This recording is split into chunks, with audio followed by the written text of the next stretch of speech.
I'm joined by political scientist Carl Luna. Carl, the governor said today there is no longer a deficit. How stunning is this news? And more importantly, how accurate is it?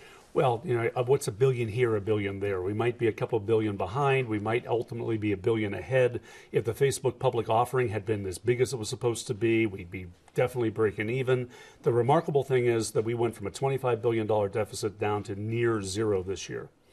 Now, this budget also includes $500 million both for the Cal State and UC schools.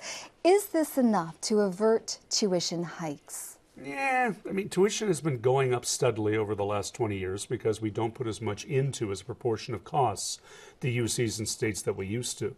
Some of the UCs, 93% of their funding comes from outside of the state general fund.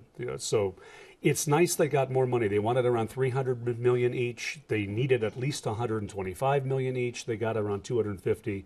It's a lot better than it has been the last few years. It's still not restoring it to the level of funding you saw back in the 80s and the 90s. Now, this spending plan also includes hundreds of millions of dollars for K through 12 schools under a new formula that would actually give more money to schools who have children from low-income families and children who come from families where English is a second language. How much opposition is this plan going to face in the state legislature?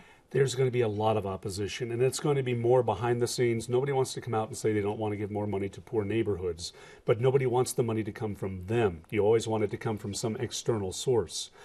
California, before this Great Recession, was 28th or 26th in the nation for per capita student funding. We're now down to 35th, 36th. So everybody has seen their share of the money go down. That you're not going to give and restore everybody to where they were before the recession, before you start reallocating. If Governor Brown can pull off that feat, he is a political Houdini. And speaking of restoration of cuts, we have seen deep cuts over the last several years to social services. The governor made clear today those cuts are not going to be restored. What does that mean? Will they ever be restored? You know, every cycle we go through, you kind of look back at the previous plateau you're at and went, wow, who knew those were the good years? Until we get a more stable funding base, we're too dependent upon the volatility and personal income, for example, coming in, for stock income that comes in. We're going to go through these cycles, and the bottom line is with an aging population in particular, there's going to be ongoing pressure for a lot of our social service nets. Now, the governor made it very clear that it is time for California to embark on fiscal discipline. This has been a major theme of this. Clearly, this is a message to Democrats not to get carried away, not to think that the state is flush with cash. How likely are they to heed this message? That'll be another interesting test of the governor's ability. We have probably the best mix you could have with a supermajority of Democrats in Sacramento. You have a liberal governor who is determined to be more conservative on fiscal matters. He is kind of like Richard Nixon going to China. If anybody can rein in the state legislature, Jerry Brown's probably best equipped to do so. He did push through that major change on funding of retirement for for state employees, which most people didn't think he'd get through.